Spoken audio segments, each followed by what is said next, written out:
असा एक वेगळा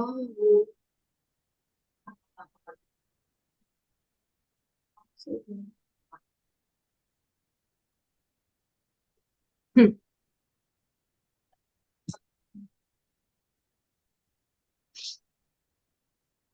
आज चालू करू? मेडिटेशन आज आपल्याला मेडिटेशन घ्यायला जमणार नाही नीलम, पण आपलं आजचं अमावस्येचं ना रात्री 12 वाजेपर्यंत ध्यान आहे आपल्या चॅनलवर आहे, पीएमसी हिंदीवर. आपलं ध्यान सत्र संपल्यानंतर खरोखर ज्यांना इच्छा आहे ना, कारण मी पण आज त्याच ध्यानामध्ये बसणार आहे, तर ज्यांना जमतंय थोड्या वेळ अर्धा एक तास जरूर त्या सत्रामध्ये जॉईन व्हा. अं, आज थोडं मला काही दुसरं काम असल्यामुळं मी ते मेडिटेशन पुढे कंटिन्यू नाही करू शकत. पण तुम्ही त्या सत्रामध्ये जरूर जॉईन होऊ शकता. ते आहे आपलं. ठीक आहे. एक मिनिट. हा. तर जेव्हा आपण ह्या हृदयावर येतो, आता उद्यापासून आपण हे ध्यान करणार आहे, तर तेव्हा आपण जेव्हा त्या हृदयावर येतो, जसं आपलं नॉर्मल ध्यान असेल त्यावेळी आपल्या मनामध्ये खूप विचार येतात. तर बाबाजी इथं म्हणतात की ते जे विचार आहेत ना त्यांना लढायचं नाही. हे आपण आपल्या नॉर्मल ध्यानामध्ये पण करतो. ते येतात आणि जातात. आपण फक्त हळूवार, जर आपल्याला असं वाटलं की माझ्या विचारांमध्ये मी अडकतीये, थोडंसं साखळीमध्ये एकामागे एकामागे सुरू आहे, तर पुन्हा मी हृदयावर येते. आणि केवळ आपल्याला या युनिफेडच्या ध्यानामध्ये काय करायचंय, केवळ आपल्या हृदयाला फील करायचंय. जे की तुम्ही जेव्हा सुरू कराल ना, तुम्हाला इतका आनंद जाणवेल की आपोआप काही दिवसांमध्ये तुम्हाला बदल जाणवायला लागतील. आणि हेच ते सिक्रेट आहे की हे कसं काय होतं. तर हे तुम्हाला जाणवेल जेव्हा तुम्ही त्या ध्यानाला सुरुवात कराल. हा, भाग्यश्री नेक्स्ट. हा. दिवसभरात जेव्हा कधी तुम्ही याबद्दल विचार कराल, तेव्हा या विचाराचाही आनंद घ्या. ईश्वर प्रेम आहे, म्हणून मी सुद्धा प्रेम आहे. जेव्हा तुम्ही हा विचार करता, तेव्हा तुमच्या हृदयात प्रेमाची भावना धडधडत आहे हे जाणवू शकेल. प्रेमाच्या त्या भावनेला आपला वारसा म्हणून आनंद घ्या. या आठवड्यातील हा एक तुमचा शेवटचा अभ्यास आहे. झोपायला गेल्यानंतर आणि आपल्या प्रियजनांना शुभरात्री म्हटल्यानंतर शांतपणे आडवे होऊन पुन्हा एकदा आपले लक्ष आपल्या हृदयावर आणा. यावेळी ईश्वराच्या काही गुणांचा विचार करा. तर प्रत्येक गुणासाठी हे ओळखा की तो प्रत्येक गुण तुमच्याकडेही आहे. जरी आत्ता हे तुम्हाला हास्यास्पद वाटत असले तरीही. त्यानंतर ईश्वराच्या आणि तुमच्या गुणांचा विचार मनात ठेवून शांतपणे झोपी जा. मला असं वाटतंय ना की माझ्या घरी तर इतके पैशाचे प्रॉब्लेम आहेत, मग मी समृद्ध कशी? माझ्या घरामध्ये तर सतत वादविवाद होतात, मग मी शांती कशी? असे अनेक प्रश्न येतात. आणि म्हणून आपल्याला जे लिहिलंय ना शेवटचं वाक्य, की तुम्हाला हे हास्यास्पद वाटेल, असं असं वाटेल बाबाजी काय लिहिलंय तुम्ही, कशासाठी असं लिहिलंय, उगाच खोटी आम्हाला आशा देऊ नका तुम्ही, असं वाटू शकतं ना. मला वाटायचं जेव्हा मी पहिल्यांदा वाचत होते तेव्हा मी बाबाजींना म्हणायचे, काही पण बाबाजी हे काय काय लिहून ठेवलंय तुम्ही. इतकी तर बाजूला अशी लोक आहेत की त्यांचं ते रूप बघितल्यावर असं वाटतं हे इतके राक्षसी गुण कसे काय यांच्यामध्ये, आणि ह्या लोकांना आपण ईश्वर कसं मानायचं. हे येतं आपल्या डोक्यात. आपण बघा थोडंसं प्रॅक्टिकली विचार करून बघा, की असे विचार आपल्याला वाटतात, अरे असं कसं काय, हे व्यक्ती तर अशी इतकी माझ्यावर हे करते ते करते. पण त्याबद्दल आपल्याला बाबाजी बोलतच नाहीये. ते जे त्यांचं वागणं आहे किंवा आपलं वागणं आहे कुणाच्या बाबतीत चुकीचं, आपल्या पण मध्ये पण काहीतरी असू शकतं ना. आपण केवळ त्याच लोकांचे हे करत बसतो, पण आपले पण काही विचारांमध्ये प्रॉब्लेम आहेत. आपल्या गुणांमध्ये पण काही गोष्टी त्यांना खटकत असतील. तर हे सगळं काय आहे, ते म्हणजे आपल्या विचारांमधली गडबड आहे, ज्याला सुधारण्याची गरज आहे. म्हणून बाबाजी आधी आपल्या मूळ स्वरूपाची ओळख करून देत आहेत आपल्याला. हे ईश्वरी स्वरूप आहे आपलं, की ज्याच्यामध्ये हे सगळे गुण आहेत, जे आपल्याला समोर आपल्या ज्या फोटोची आपण पूजा करतो, ज्या भगवंताची श्रीकृष्णाची आपण पूजा करतो.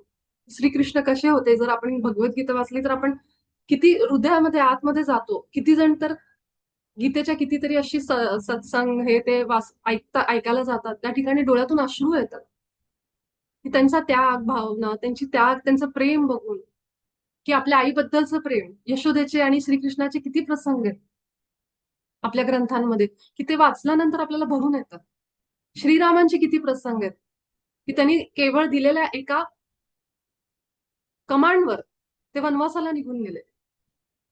किती मोठा त्याग आहे.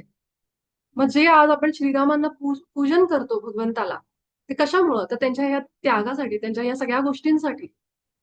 आणि जे आपल्याला असं वाटतं की त्यांच्यासारखा त्याग कुणीच करू शकत नाही. मग आपण आपण त्यांच्या पुढे नतमस्तक होतो. मग हे फक्त आपल्याला त्यांनी दाखवण्यासाठी केलं का? ह्याच्या पुढं काहीतरी मानवजातीला हे सांगण्यासाठी, की जेव्हा अशी आता युद्धजन्य परिस्थिती आहे आपल्या इथं पृथ्वीवर, तिथं जर लोकांनी श्रीरामांचा आदर्श घेतला, श्रीकृष्णाचा आदर्श घेतला, तर किती गोष्टी सॉल्व्ह होतील. येशू ख्रिस्तांचा आदर्श घेतला तर अनेक गोष्टी सॉल्व्ह होतील. कारण त्या सगळ्या लोकांनी हेच आपल्याला सांगितलंय, की तुम्ही ईश्वरी तत्वांचा आपल्या आयुष्यात वापर करा, त्या गुणांना आपल्या आयुष्यात घ्या. आपण म्हणून मी एकटं करून काय फायदा आहे? आमच्या घरा आणि आजूबाजूला तर सगळी ऑफिसमध्ये अशीच लोक आहेत की जी सगळी पॉलिटिक्स मध्ये हुशार आहेत. मग यासाठीच बाबाजी आपल्याला सांगतायत की हे आपलं मूळ स्वरूप आहे. आणि जेव्हा आपण या विचारांप्रमाणे, या गुणांप्रमाणे आपलं आयुष्य जगायला लागतो, किमान माझ्या आयुष्यात तर मी बदल करते, बाकीचे करतील तेव्हा करतील, मला तरी आनंद घेऊ द्या. कारण काय होतंय, कंपॅरिझन मध्ये, जेलसीमध्ये, हे करण्यामध्ये, किंवा माझ्या आयुष्यात हे कमी आहे, ह्या भावनेमध्ये आपण आपलं आयुष्य जगायचं विसरून गेलो. मग ती लोक जेव्हा बदलतील तेव्हा बदलतील, मला आधी मी तरी आनंदी होऊ दे. म्हणून हा अभ्यासक्रम त्याच लोकांपर्यंत येतो जी लोक ह्याच्यासाठी, त्या आनंदासाठी आता तयार आहेत. तुम्ही सगळ्यांनी 1-1.5 वर्ष आपण सगळ्यांनी मिळून ही साधना केलीये, हे ध्यान केलंय. ह्याच्यातून किती बदल झालाय, काय झालाय, म्हणून जे सुरुवातीला मी शेअरिंग करायचे ते किती महत्वाचं होतं मला आत्ता जाणवतंय ते. मला खूप वेळेला असं वाटायचं आपण डायरेक्ट ध्यानाला सुरुवात करावं. पण त्या शेअरिंगमुळे मला स्वतःमध्ये तर बदल जाणवतोच. तुमच्या सगळ्यांचे पण मला फोन येतात, मेसेज येतात. आणि आत्ता ते कळतंय की आपण जे जे शेअरिंग करून घेतलं बाबाजींनी ते किती महत्वाचं होतं. आपला एक बेस तयार झाला. म्हणजे जमीनची मशागत करून जशी तयार केली जाते त्याच्यामध्ये पेरणी करायला, ते आपलं काम झालेलं आहे ऑलरेडी. ह्यातले किती प्रसंग आपण बोललेलो आहेत, तुम्हाला जाणवत पण असेल. आता आपण फक्त फायनल त्याच्यामध्ये बिया टाकायचं काम करतोय. आणि हे करत असताना तुम्हाला ते चॅलेंजिंग पण वाटेल, की मला तर शक्य नाही बाबा, माझ्या आयुष्यात तर अशी लोक आहेत. पण माझा एक युनिफेडचा अनुभव आहे, तुमचा कदाचित वेगळा पण असू शकतो, की बरीचशी अशी लोक तुमच्या आयुष्यातून लांब जातील युनिफेड सुरू झाल्यानंतर. का? हेच कारण आहे की मी एकटी बदलते ते का नाही बदलत आहेत. कारण तुमच्या आयुष्यात युनिफाईड आल्यानंतर तुमचे व्हायब्रेशन्स चेंज व्हायला लागतील. आणि ते तिथं आहे तिथंच. मग अशा लोकांशी मॅच नाही होणार, त्यामुळे ती लोक, बरीचशी लोक आपल्यापासून तुटतात, निघून जातात. आपण म्हणतो अरे आम्ही तर असं शिकायला आलोय, पण मग असं कसं काय झालं. पण हा फरक असतो व्हायब्रेशन्सचा. आपण त्यांच्याशी द्वेषाने नाही, ह्याच्याने ती आपोआप लांब सरकायला लागतात, कारण आपले व्हायब्रेशनच एवढे वाढलेले असतात युनिफाईड संपेपर्यंत. मला खूप आश्चर्य वाटायचं की असं काय लोक अशी लांब गेली युनिफाईड सुरू झाल्यानंतर, बरीचशी लोक. पण आपण आपल्या मूळ स्वरूपात यायला लागतो. आणि मूळ स्वरूपात एखाद्या व्यक्ती आला की ते सगळ्यांना पचतं असं नाहीये. कारण त्यांच्यासाठी हे रूप आपलं सहन होत नाही. कारण तो जो प्रकाश आहे, जो बाहेर येतो आपल्यातनं, तो प्रत्येकाला आत घ्यायला सोपा नाही जात. त्यामुळं मी असं काही हे युनिफाईड मध्ये नाही सांगितलेलं आहे. मी माझा अनुभव सांगते की असं होतं बऱ्याचदा, की ती लोक, काही लोक तुम्हाला सोडून जातील या प्रवासामध्ये, काही लोक तुमच्यापासून तुटतील, ज्यांच्याबरोबर तुमचे व्हायब्रेशन्स मॅच होते. आणि हे नॉर्मली पण होतं. पण युनिफाईड मध्ये तुम्हाला ते जाणवेल या दरम्यान. आणि जर होत असेल ना तर होऊ द्या. कारण एक प्रकारे आपण पूर्णपणे डायव्हर्ट झालेला माइंड सगळं एकत्र करतो आणि ह्या कोर्सच्या मागे लागतो. नाहीतर आज हे असं झालं, आमच्या घरी तसं झालं, हे तसं झालं, ही बाई असं म्हणली, तो माणूस असं म्हटला, ह्या सगळ्या घराण्यामध्ये आपण युनिफाईड कडं, ह्या कोर्स कडं, जे आपलं सबकॉन्शियस हिलिंग होणार आहे इथं आतमध्ये, तिथं कुठेतरी आपला डिस्टर्बन्स येतो आपल्या आयुष्यात. त्यामुळे बरोबर बाबाजी प्लॅनिंग करतात की तू तुझे वाढवायला लागले व्हायब्रेशन्स, तुझी ऊर्जा वाढायला लागली की ती लोक अशी लांब लांब लांब लांब जातात. कारण आपण सेंटरला यायला लागलोय. समजलं, आपण जितके आत आत आत सेंटर, हार्ट, हृदय काय आहे, हृदयात केंद्रित व्हा का म्हणले बाबाजींनी. एक पॉइंट घ्या, त्याच्या भोवती कर्कटक असतं ना, त्याच्यानी गोल एक वर्तुळ काढा. हा जो पॉइंट आहे ना मधला, ज्याला धरून आपण ते वर्तुळ काढतो, ते म्हणजे आपण आहे. ते म्हणजे आपलं हृदय. बाबाजींनी ह्याच्यामध्ये जे सांगितलंय हे सगळं त्या केंद्राला धरून सांगितलंय.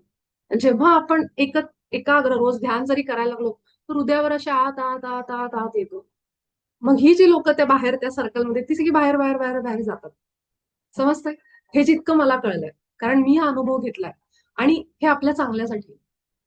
जर असं होत असेल तर ते दुःख करण्यापेक्षा ही मला ऑपॉर्च्युनिटी आहे, की अशी लोक जेव्हा माझ्या म्हणजे जेवढे डायव्हर्जन म्हणजे मला आठवतंय की 6 महिन्यामध्ये मी मीडियाच बघत नव्हते, मी टीव्हीच बघत नव्हते, मी मोबाईलच्या पासून लांब होते तसं बघायला गेलं तर.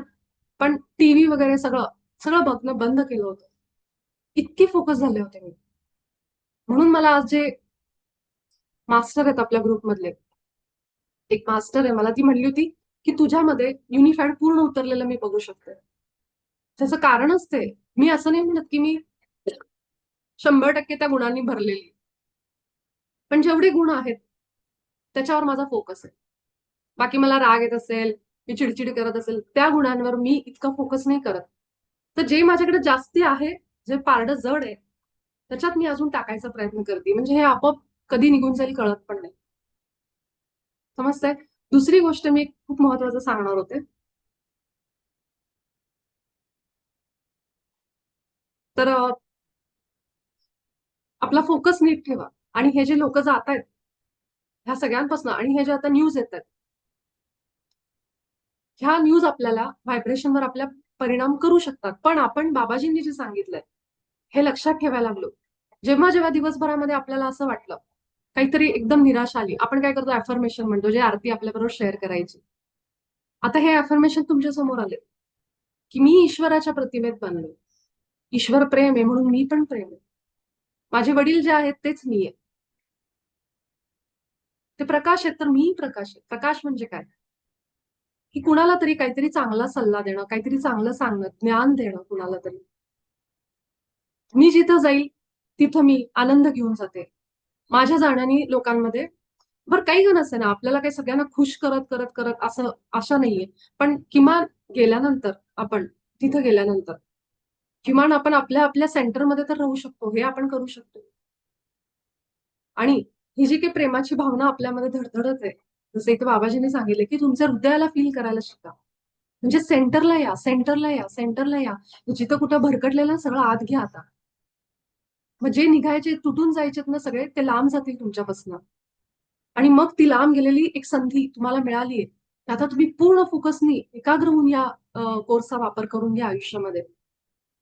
शेवटचा अभ्यास जसा बाबाजींनी इथे सांगितलंय की झोपायला गेल्यानंतर गुड नाईट म्हणलं की मोबाईल जेव्हा आपण सगळं बघितलं समजा, अजून मोबाईल साईडला ठेवा, लक्ष आपल्या हृदयावर आणा. आता कसं आणायचं हृदयावर लक्ष, तर मी माझी टेक्निक एक तुम्हाला सांगते. बऱ्याच जणांना जेव्हा आम्ही युनिफाईड करायचो तेव्हा हृदयावर केंद्रित झाल्यानंतर हृदय जाणवायचंच नाही.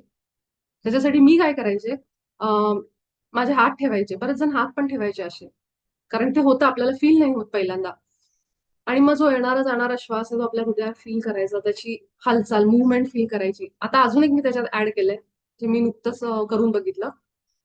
तर टॅपिंग करायचं आपल्या हार्टला, इथं इथं इथं इथं, म्हणजे दार उघड बाई दार उघड अशा पद्धतीने जे करतो ना, तर आपल्या आपल्या छातीचा जो मधला भाग आहे त्याला आपण हृदय चक्र म्हणतो. हृदय आपलं खरं इथं आहे, पण छातीचा मधला भाग जो आहे तिथं आपण सगळ्यांनी असं असं असं असं असं, व्हिडिओ ऑन करते म्हणजे युट्यूबवर जे बघतात त्यांना दिसेल. हा, तर हे जे आपलं छातीचा मधला भाग आहे तिथं आपण थोडंसं tap tap tap tap tap करायचं. टॅप टॅप केलं तुम्ही 2 मिनिटं करा. जसं आपण आता हे जे करायचो ना, चेहऱ्याला टॅपिंग, इथं थर्ड आयला आपण टॅपिंग, तसं छातीच्या मध्ये तुम्ही आता सुद्धा जर टॅपिंग केलं ना, असंच कंटिन्यू करा. आपल्या ह्या बोटांनी करायचं, थोडंसं जाणवू द्यायचं त्याचं प्रेशर. जिथं आपल्या हाताचा स्पर्श होतोय ना तिथे एकाग्र व्हा. आत्ता सगळ्यांनी करा. डोळे बंद करून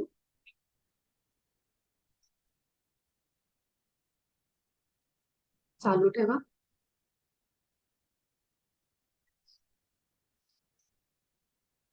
आणि आता थांबा.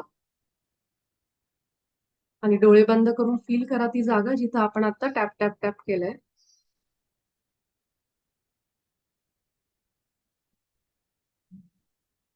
स्पर्श जाणवतो आपल्या हातांचा? हीच ती जागा आहे जिथं आपण हळूहळू एकाग्र व्हायला शिकणार आहे. आपलं सगळं लक्ष या भागावर घेऊन यायचंय.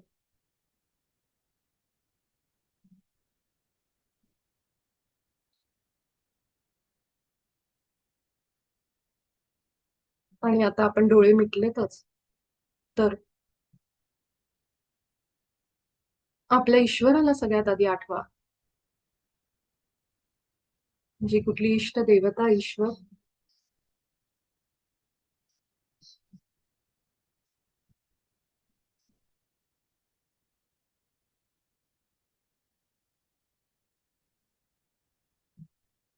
आणि केवळ एक वाक्य म्हणा की माझा ईश्वर प्रेम आहे.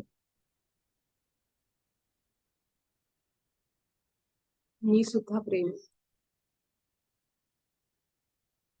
मी पूर्णपणे ईश्वराच्या प्रतिमेत रमलो आहे.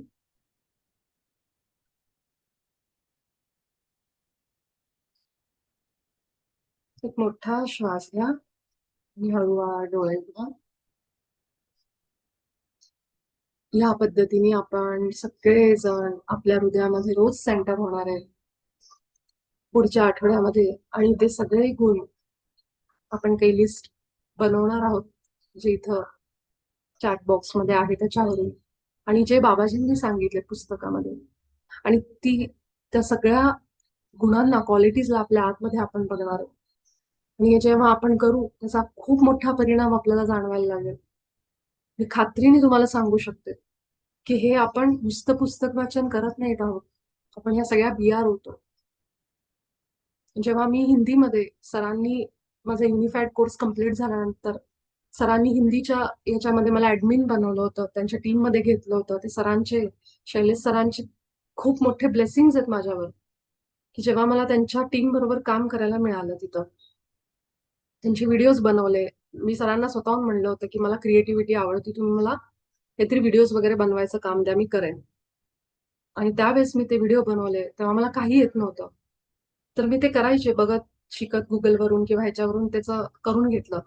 आणि आत्ता मला जेव्हा आपला कोर्स सुरू झाला किंवा त्याच्या आधी मला त्याचा फायदा झाला, तर हे बाबाजींचं खूप आधीपासून प्लॅनिंग होतं. आणि तेव्हाच मला शैलेश सर म्हणायचे की विपुला, तू हे मराठीमध्ये युनिफाईड घेणार आहेस असं मला दिसतंय. I I was not sure. मी शैलेश सरांना म्हणलं होतं की मला नाही वाटत सर की इतक्या लवकर मी हे असं काही करू शकेन. पण केवळ आणि केवळ जेव्हापासून माझं युनिफाईड संपलं, ते करणं त्यांच्यासोबत काम, आणि जसं आपला ध्यान ग्रुप सुरू झाला, तिथून आजपर्यंत मी एकही दिवस युनिफाईडचं बाबाजींनी जी शिकवण दिलीये, ज्या गोष्टी रोज करायला सांगितल्यात, त्या प्रॅक्टिसेस सोडल्या नाहीत. आपण ध्यानात जोडल्यानंतर ऑरा स्वच्छ करायचो, लॉक करायचो तुमच्यासोबत. आणि दिवसभरात अनेक वेळा मी ते काम करायचे. अनेक वेळा माझ्या मनामध्ये कुणाबद्दल राग आला, काही झालं, ते मी बाबाजींचे ते शब्द आठवायचे की मी प्रेम आहे, मी प्रकाश आहे, मी ईश्वराच्या छबीमध्ये बनली. मला भीती वाटायला लागली की मी म्हणायचे की मी ईश्वराच्या छबीमध्ये बनली, त्यामुळे मी सुरक्षित आहे. आरतीने जे अफर्मेशन्स पाठवलेले होते त्यातले बरेचसे अफर्मेशन्स बाबाजींनी सांगितले, फक्त ते थोडे त्याचे शब्द वेगळे. हे जे अफर्मेशन्स आज आपण युट्यूबवर वगैरे बघतो त्यातला बराचसा पाठ साम्य आहे त्याच्यामध्ये, तर म्हणून हे काम करतात.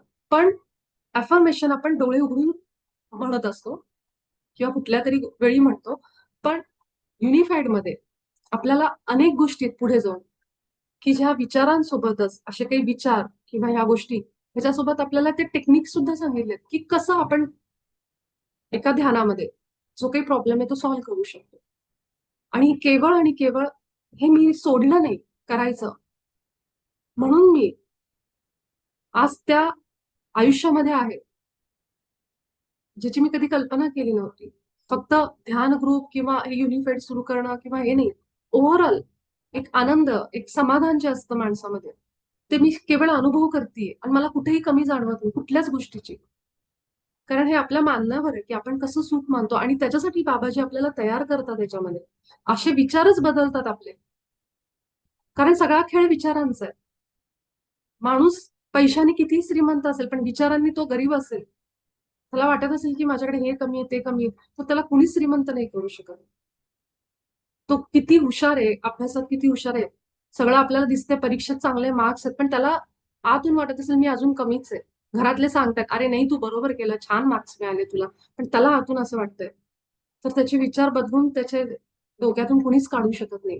एकदा का त्यांनी आत ठरवलं की मी इतका हुशार नाहीये, ते डिप्रेशन आलं आणि ते झालं, की त्या माणसाचे विचार कुणीच बदलू शकत नाही. तो आत्मविश्वास त्याचा त्यालाच निर्माण करावा लागतो.